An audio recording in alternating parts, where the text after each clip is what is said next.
Good morning student, मैं सुरेंद्र त्रिपाठी युग निर्माण सीनियर सेकेंडरी स्कूल देवरिया खास देवरिया के ई पाठशाला में आप लोगों का स्वागत है। आज हम कक्षा 7 विषय हिंदी पाठ 5 पाठ का नाम है ओस। ये कविता है, इसको आज हम लोग पढ़ेंगे, लिखेंगे और समझेंगे। आइए पहले हम लोग वर्ड मीनिंग में आते हैं। देखिए, गूथना, गूथना माने होता है पिरोना। उज्जवल, उज्जवल माने होता है उजला। जौहरी, रत्नों की जांच परख करने वाला। रतन, रत्न होता है। नाना, अनेक। निराली, सुंदर। शोभा, सौंदर्य। निरख, निरख कर। देख, देख कर। अंजलि, दोनों हथेलियों को मिलाने से बनने वाली मुद्रा को अंजलि कहते हैं। अब आइए आप लोग बुक को निकालिए और उसमें पढ़िए। देखिए, पाठ ओस है, कविता है। यह सोहनलाल द्विवेदी जी द्वारा रचित कविता है। देखिए, हर व्यक्ति का वस्तु को देखने का अपना दृष्टिकोण होता है। जैसे घास पर पड़े ओस की बूंदों को हम साधारण पानी की बूंद कहते हैं। जब घास पे रात में ओस की बूंदें पड़ती है तो उसको हम साधारण पानी की बूंद कहते हैं। जबकि एक कवि उन्हें मोती कहता है, खजाना कहता है और ना जाने क्या क्या चीजें कहता है। प्रस्तुत कविता में कवि की इसी सुंदर कल्पना का वर्णन किया गया है। आइए देखिए, हरी घास पर बिखेर दी है एक किसने मोती की लड़ियां, कौन रात में गूथ गया है एक उज्जवल हीरो की कड़ियां।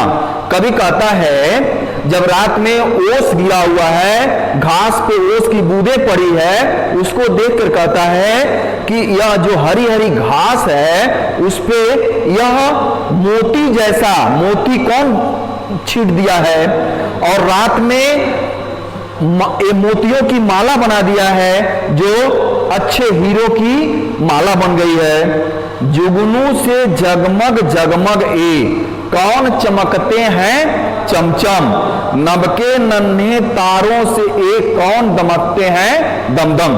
कवि कह रहा है, रात में जुगनू निकलता है, जुगनू भूख भुआई करता है, तो जुगनू से जब वो भूख भाई कर रहा है तो जगमग जगमग उजाला निकल रहा है। तो कवि कह रहा है, कौन कौन है जो चारों तरफ उजाला कर रहा है, चमका रहा है। नभ में, आकाश में जो तारे हैं, छोटे छोटे तारे हैं, उनसे देखो कैसा अच्छा प्रकाश निकल रहा है। लुटा गया है कौन जौहरी अपने घर का भरा खजाना, पत्तों पर फूलों पर पग पग बिखरे हुए रतन नाना। कवि कह रहा है, जौहरी तो हम उसको कहते हैं जो रत्नों की जांच परख करता है। यानी कौन जौहरी है, जो कौन रत्नों की जांच करने वाला है, जो वो अपने पूरे घर का जो खजाना है, माल मुद्रा है, वह सब यहाँ घास पे बिखेर दिया है।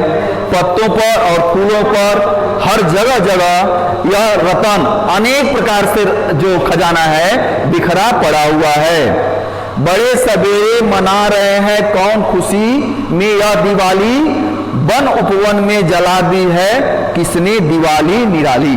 कवि कह रहा है कि सुबह हो गया है और कौन खुशी से चारों तरफ दीपावली मना रहा है। चाहे वन हो, बागीचा हो, चारों तरफ दिया दिया जल रहा है। जैसे मालूम पड़ रहा है कि दीपावली चारों तरफ जगमगा रही है, निराली है, सुंदर सुंदर लग रही है। जी होता इस ओस कणों को अंजलि में भर ले आऊं, इनकी शोभा निरख निरख कर इस पर कविता एक बनाऊं। कवि कहता है कि मेरा मन कहता है कि जो ओस की बूंदे कण हैं, अपने अंजलि यानी दोनों हाथ को जब हम मिलाते हैं तो उसको अंजल कहते हैं, इस अंजल में उठा लूं और इसकी जो सुंदरता है इसको क्या करें, हमेशा देखते रहें और इस पर मैं एक कविता को बनाऊं। अब इसके बाद आप लोग आ जाइए प्रश्न उत्तर पर। देखिए, प्रश्न है, कवि ने मोती की लड़ियां किसे कहा है। तो देखिए, कवि ने मोती की लड़ियां हरी घास को कहा है। फिर कविता में रतन किसे कहा गया है। तो कविता में पत्तों और फूलों को रतन कहा गया है। इसके बाद सब फिर दूसरे पेज पे देखिएगा, कवि को उपवन में दीपावली सी क्यों लग रही है। तो कविता में उपवन में जुगनू से निकलते प्रकाश से मानो दीपावली लग रही है। जब जुगनू भूख भाई करता है तो मालूम पड़ा कि दीपावली मन रही है। इस कविता में ओस की किन विशेषताओं का वर्णन किया गया है। इस कविता में ओस को मोती की माला की तरह वर्णन किया गया है। ये प्रश्न उत्तर आप लोग लिख लीजिएगा, बाकी कोई समस्या होगा कमेंट करके बताइएगा। Thank you.